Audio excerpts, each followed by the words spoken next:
Lord J, on my way home, final stop sign before I can go back where I started. 5 days ago, when I went to Soul's Path in order to work through the hub for humankind planning, the Revolution Market, and also a sustainable living expo that I went to Sunday, and then all the stay at Soul's Path and Woodlawn and all of it. And on this road, down the road, I just drove through an accident where I saw a bike and a truck and an ambulance and 3 officers with lights, and I was able to pass through, so no one died, but I was just sending love, sending love, sending love in my head. And then it was that realization that love is care.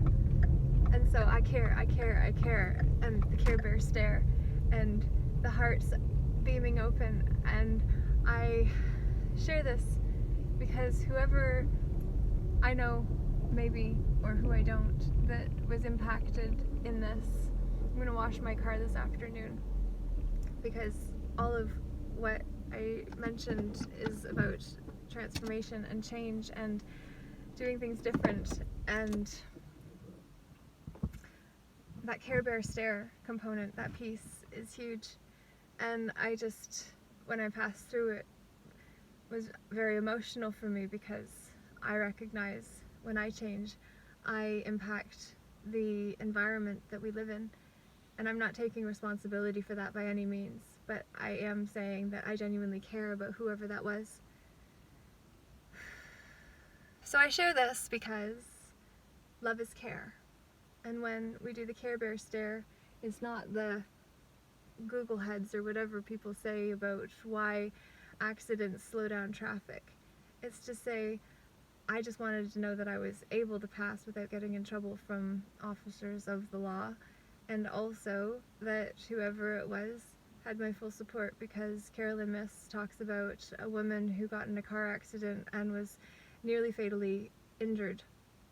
And what this woman shared was that she had an out-of-body experience and her soul took off, and she said she could hear all of the thoughts of everyone in traffic who had just been held up because she had died, and they needed to close off the scene, which was an inconvenience for everyone who had been behind her.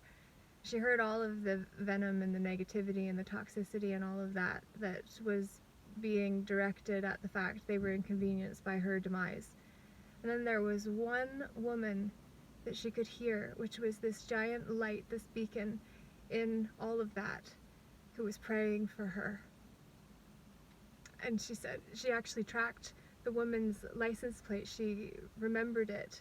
And then she was in a coma for months.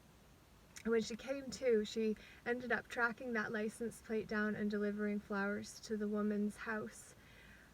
However, she was able to get that information I forget the details of, but what I say is that when I passed through that accident today, I know that my prayers were felt, and it's because I care, without a doubt. And so I share this because sometimes we forget the significance of all that we are truly because of status, title, position, perceived power, perceived importance. And I just want to remind you that you matter more than you could possibly even imagine. You are the flower in someone's life that I just bought today because they were nice, and I had a beautiful exchange with another man who was picking out the yellow and orange because the peach ones we were both desiring weren't available there. But I chose to get them anyway because I love begonias, and $13 for such a gift is a little to lift the spirit of my papa, who will have those when I go back to Blackstock next week for the Hub for Humankind Summit, which is a festival meets conference experience that is where we come together and do the Care Bear stare without that formally being there. But I say because I dare to believe in the significance of myself in this larger environment. And I say it and own it because if I can, you can. And if we can, we change it all. So, I'd love to know what you have to say about this message today. Peace out, peace in, peace be you.